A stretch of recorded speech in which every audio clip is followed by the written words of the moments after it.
Taurus, welcome to your astrology reading for the month of August. So before I dive into the energy, this is going to be most applicable for your rising sign. It's still also important for your sun sign and your moon sign. And so your rising sign is how other people perceive you, especially when they first meet you. Your sun sign is how you express yourself. It's really what you're going after, how you want to be seen. So there you can kind of see right there how other people see you, how you want to be seen. And then it's also your moon sign, which is your emotional lens. So really that subjective processing of the entire situation. So kind of jumping into the energy of the month. And so right away, I'm going to talk about Mercury stationing retrograde. So we're actually already in the shadow. So even as I'm recording this, we're already in the shadow period. So that started on July 16th. And it really, there's so many planets in retrograde right now. This is really just one more into the mix. So we already have Pluto in Aquarius, which is all about liberating transformation. We have Saturn in Pisces, which is about working toward your dreams. We have Neptune in Pisces. And so now the veil is being lifted. We're able to see the truth of the situation, might even do some internal reflection when it comes to your dreams. We have Chiron in Aries. And so all of those hidden wounds are coming to the surface. And then we've got Mercury. It's the planet of communication. And so the interesting piece about Mercury stationing retrograde is that it actually will slide into another zodiac sign. So I'll talk about that when I get there. Pretty early in the month, though, we have the new moon in the sign of Leo. So that happens on August 4th at 7:13 in the morning Eastern time. And so when this happens, you have the sun and the moon. They're at the same degree point in the sky. And it's highlighting your emotions. How do you feel about something here? Leo is about stepping out of your comfort zone, maybe some sort of bold expression here. This is impacting your fourth house of home. And so how do you feel about your home? What is it that you enjoy about your home? Maybe even kind of expressing yourself through the way that you decorate your home.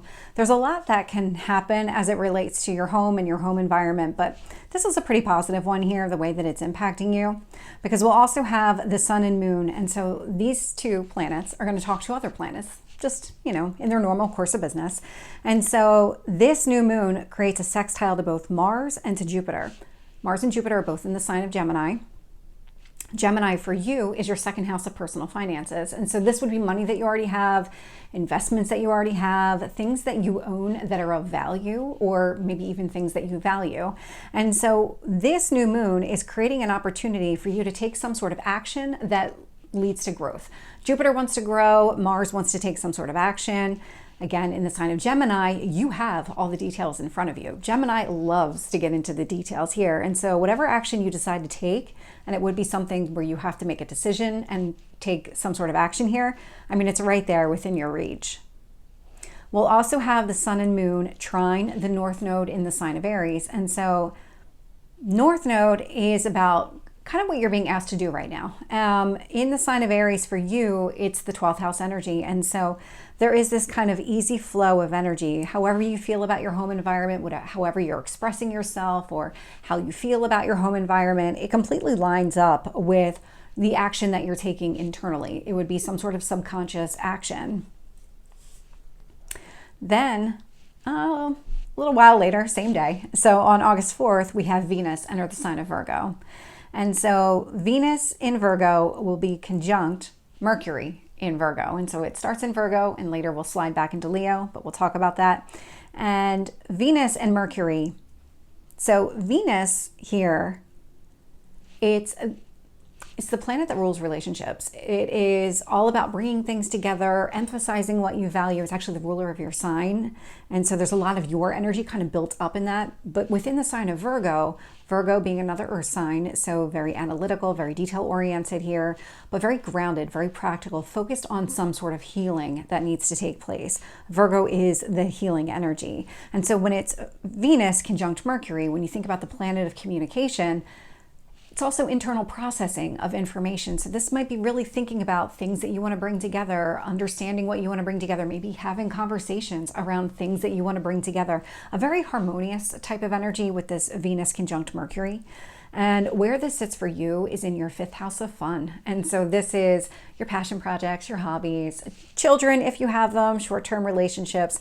And so there could be something happening here where you're just expressing yourself maybe through some sort of artistic medium, and that helps to ground you, helps to heal you in some sort of way, helps to maybe bring things back together, which is that healing type of energy as well. This Venus will also trine Chiron, and so that is the wound that's coming to the surface. So whatever it is that you're doing within this fifth house of fun, whatever grounded conversations you might be having, figuring out a way to bring things together, it does help heal you. And so there's a lot of healing energy taking place. Both of these indicate that you're working on something as it relates to some sort of subconscious wound. So this could be something along the lines of not feeling like you're good enough to be able to express yourself artistically, and now you're finally getting that courage to be able to go out and do it.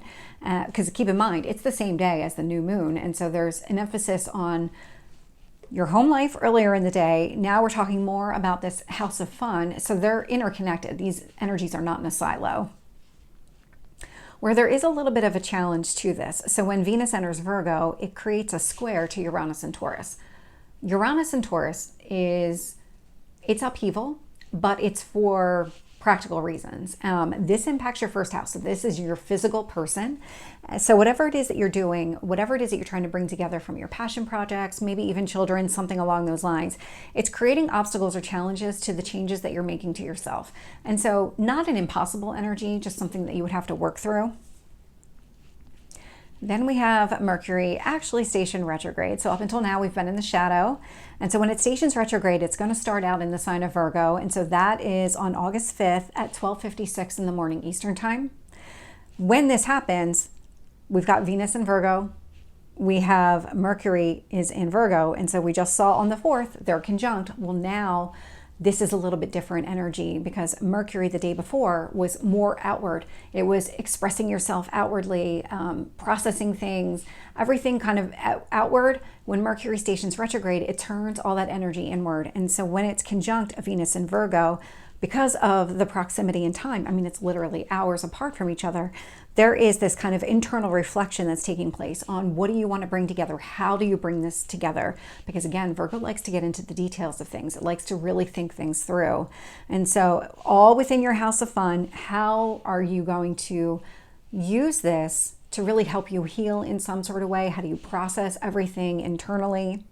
This Mercury retrograde will create a square to both Mars in Gemini and Uranus in the sign of Taurus. And so when this happens, so the square to Mars in Gemini, so coming back to any kind of internal reflection on what you want to bring together, what are you trying to make happen here, it is creating some sort of obstacle or challenge in your personal finances. Whatever action that you want to take in your personal finances, I want to say thwarted, but it's really a push-pull energy. It's like, you need to make changes here, but you're also trying to heal at the same time. And if it's like a fifth house energy where you're spending money, that would directly conflict with any kind of action that you're taking in your personal finances. And so that's that push-pull, that challenge that you can figure out.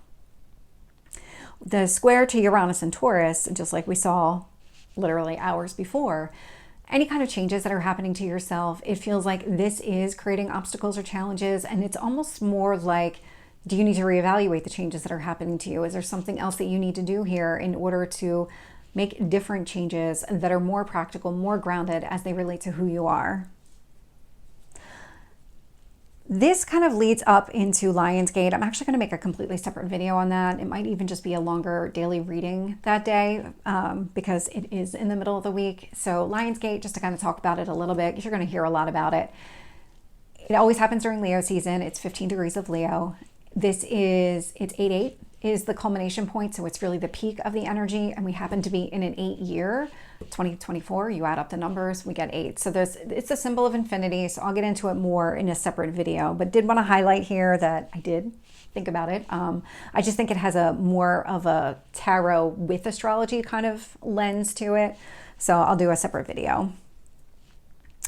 So we had Mercury station retrograde on the 5th.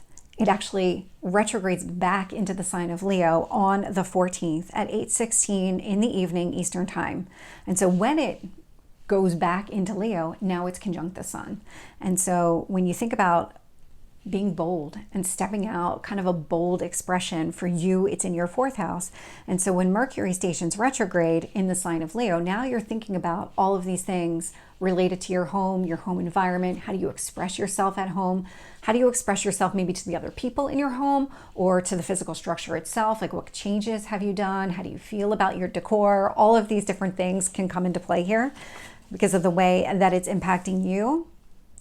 But this Mercury retrograde in Leo will also talk to the moon in Sagittarius. And so Sagittarius is all about the big picture. Really, how do you feel about everything when you see everything from that 30,000 foot view? How do you feel about it? Sagittarius for you is sitting in your 8th house of transformation. So this is the house of death and rebirth. And so when you do this internal reflection and really processing, how do you feel about your home environment? What it's doing is it's kind of encouraging changes within you. It is giving you this opportunity. It's more of a recognition, if I can get the word out, because the moon's your emotions. And so this is going to happen. This easy flowing energy is going to take place here. It might even relate to other people's finances. So 8th house isn't just death and rebirth. It is intimacy issues. It's power and control issues. It's other people's money. So this could be debt. This could be earned income from an employer. This could be any kind of mortgage, any credit card, like all of the things that relate to money coming in from an outside source, including inheritance, are reflected in this house. And so there could be something where you're internally reflecting around your home environment, and it's easily going to flow with, what do I see for myself big picture? How do I feel about this? What do I need to change about myself? We'll also have this Mercury in Leo, trine Chiron in Aries. And so again, easy flowing energy. When you think about your home environment and how do you feel about your home environment, it is going to easily flow with whatever actions you're taking to heal a wound here. So really positive there. Where it does create a challenge, though, is in this Uranus in Taurus energy. So again, thinking about your home environment, there's changes that you've probably been making to yourself, and now it's maybe an opportunity to reevaluate those changes. Because it's a square, you can work through it. You do have to work through it, but on its own, I mean, this is going to be a friction point. You are going to have to be able to figure something out here, but you're going to notice that the changes that you're making to yourself directly conflict with whatever is happening in your home environment and what you want to happen there. But because we have that moon in Sagittarius energy sitting in your 8th house, it feels like you could make different changes here when you take that 30,000 foot view. So just putting that out there. Then on the 19th, we'll have the full moon in the sign of Aquarius. So this is going to happen at 2:26 in the afternoon Eastern time. And so when this happens, you have the sun at one point in the sky, you've got the moon at the opposite point in the sky. And so there is this kind of push-pull between expressing yourself and how you feel about things. And with the sun in Leo sitting in your 4th house, this is really about your home versus your career or public reputation. So some sort of bold expression at home is completely opposite about maybe changes that are happening to your career, public reputation, how you feel about those changes. Because that Aquarius energy, it's a liberation. And so it's the rebel in the Zodiac. And so if you've got structures in place that just don't work for you anymore, Aquarius is here to kind of lift those and say, yeah, we don't really need those anymore. And so this could be creating some push-pull energy that you would need to work through. And throughout the full moon, you're going to see that the sun and the moon, they'll have conversations with the planets, but they're going to talk to them a little bit differently. And so with the sun is going to be conjunct Mercury in the sign of Leo. So again, thinking about your home environment, Mercury's retrograde. So really an internal reflection around everything connected to your home environment, the way you express yourself. Whereas the moon is going to be opposite this energy. And so when you think about the changes that might be taking place in your work or your public reputation here, it is going to be opposite any kind of internal reflection you're doing at home. So this is a lot of behind the scenes at home versus out in public. And so again, you can find that kind of happy medium. You just have to work for it. We'll have the sun in Leo trine Chiron in Aries. And so expressing yourself at home, it is going to easily flow with whatever you're doing to heal some sort of subconscious wound, something that probably recently came to the surface. We've been seeing a lot of Chiron in Aries for months now, and so no surprise that it's showing up again. So just kind of pay attention to this, because it's really giving you an opportunity to heal something here. So your career is helping you heal something, some sort of wound here. We'll have the sun in Leo, just like we saw before. It'll square whatever changes are happening to you. So how you feel at home, expressing yourself at home, it is creating obstacles or challenges to that Uranus and Taurus energy. So those sudden changes that are happening to you physically. And it's interesting because the moon is also doing the same thing. And so there's something about your home environment, your work environment that are creating obstacles or challenges to the changes that are happening to you. These are grounded, practical changes. These are things that you probably want to happen here because it is sitting in your sign. But regardless, it is creating some sort of challenge here. So it's almost like you just need to go back and reconsider, reevaluate all of these changes that are taking place. And then we have the moon in Aquarius will trine Mars in Gemini. And so this one, because the sun is done talking to planets now, we're just focused on the moon here. So any kind of liberation that's taking place in your work, any kind of like freeing type of energy that's happening there, it's going to easily flow with whatever action you want to take in your personal finances. So if you have been feeling restricted at work and that restriction's being lifted, it's giving you an opportunity to take some sort of action that can benefit your personal finances here. And in a way that grows, because this moon in Aquarius will also trine Jupiter in Gemini. And so that action that you're trying to take is meant to grow your finances, grow your investments, or something along those lines. And so really positive from that perspective. Then we have the sun enter the sign of Virgo. So that happens on the 22nd at 10:55 in the morning Eastern time. So when this happens, we'll have, because you can see the sun and the moon, or the sun and Mercury are really kind of talking to each other most of the month. And so the sun now moved into Virgo. Mercury still retrograde in the sign of Leo. And so sun in Virgo, you might be finding a way to really express like the deeper parts of yourself, because that's what Virgo does. Virgo likes to go deep. It's the Hermit card in tarot. It is that, let me just kind of step away from everything, address things internally. But now the sun is shining on that energy. So this would be maybe expressing that side of yourself. Conjunct Mercury retrograde. How do you feel? How do you process all of this? Is this giving you some sort of courage to really step outside your comfort zone and express yourself that way? And so when it comes to your expression specifically, we've got the sun in Virgo in your 5th house. We've got Mercury retrograde in Leo in your 4th house. So when it comes to your passion projects, your children, short-term relationships, all those things that you enjoy doing, you might be finding a way to express those deeper parts of yourself through that type of medium. It's going to conjunct with however you feel, like whatever it is that you're processing about your home environment or any kind of communication within your home environment. So this is a really, really positive one. It's a really positive expression for you.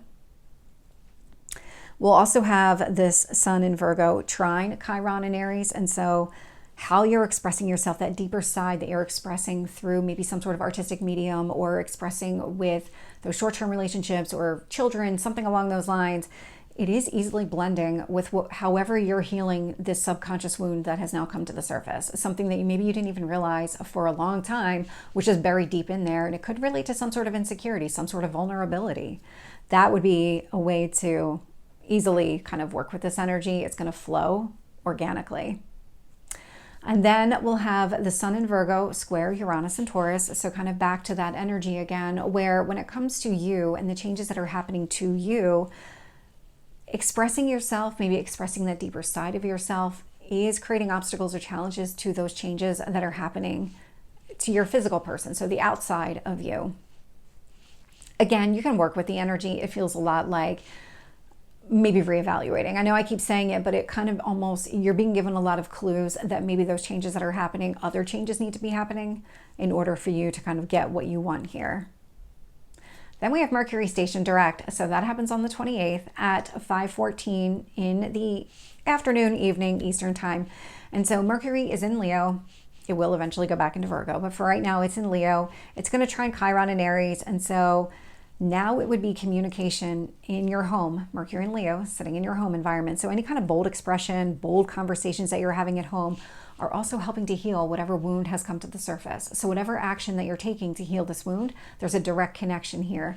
There may be some sort of conversation around how do you heal this? Is it something where you're expressing yourself differently and that's really kind of helping it? There's a lot that can take place with that Mercury and Leo trine Chiron and Aries. This Mercury in Leo, now that it's direct, it creates opportunities again within your personal finances. So with the Mars in Gemini and with the Jupiter in Gemini. So what it's doing here is it's giving you, and this could be some sort of conversation that you're now having with another person, because it's Mercury's direct. it is creating some sort of opportunity for you to grow and expand your finances, have some sort of conversation, take some sort of informed action here, because you will have all the details with that Gemini energy. We'll also have, just like we saw before, Mercury and Leo will square Uranus and Taurus again. So when it comes to these changes that are happening to your physical person, there is some sort of obstacle or challenge when it comes to expressing yourself at home or with the people at home. It is creating that challenge here for those changes happening to you. But pretty much that's been the theme all month. It's highlighting a lot of these changes and maybe where additional modifications need to take place.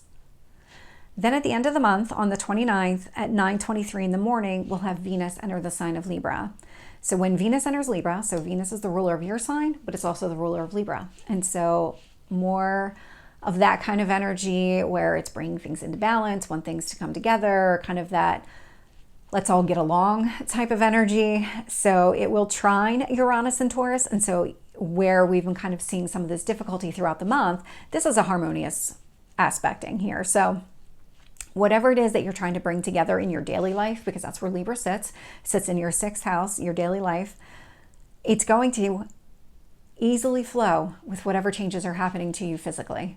Whatever those sudden changes are, this is an easy blend of energy. So I do love to see that. It's whatever you're trying to do and whatever you're trying to bring together in your daily life has a positive impact on you physically. It will also, this Venus in Libra, trine Pluto retrograde in Aquarius, because we've got a lot of retrogrades happening here. And so with this bringing things together in your daily life, it is going to easily blend with whatever changes are taking place in your career, whatever those liberating changes are. This feels really good. It feels like your daily life and your work life or your public reputation are coming into some sort of alignment here, and easily on its own. This is not something that you have to work for. Where you will need to work is this Venus in Libra. So whatever it is that you're trying to bring together in your daily life, it is creating obstacles or challenges to the action that you're trying to take in your personal finances. There is a square to Mars and Gemini, and so it's about figuring out how do you work with this challenging energy? How do you kind of find that middle ground with it? And it will also, this Venus in Libra will be opposite Neptune retrograde in Pisces, because again, we've got all these retrogrades happening here.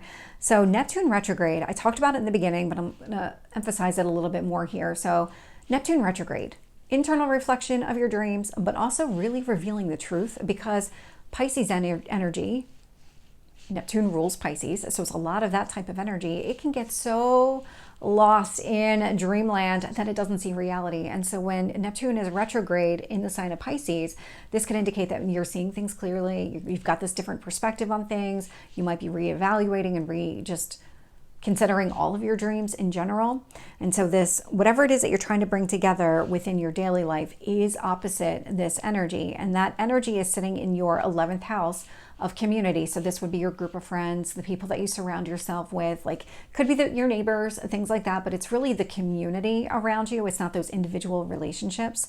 And so just kind of keep that in mind. You can find the happy medium there. It does feel like there's a lot changing, but opportunity to change other things along the way. So Taurus, this is your reading. I hope it resonates. If it did, please like, share, and subscribe, and I will see you next time. Take care.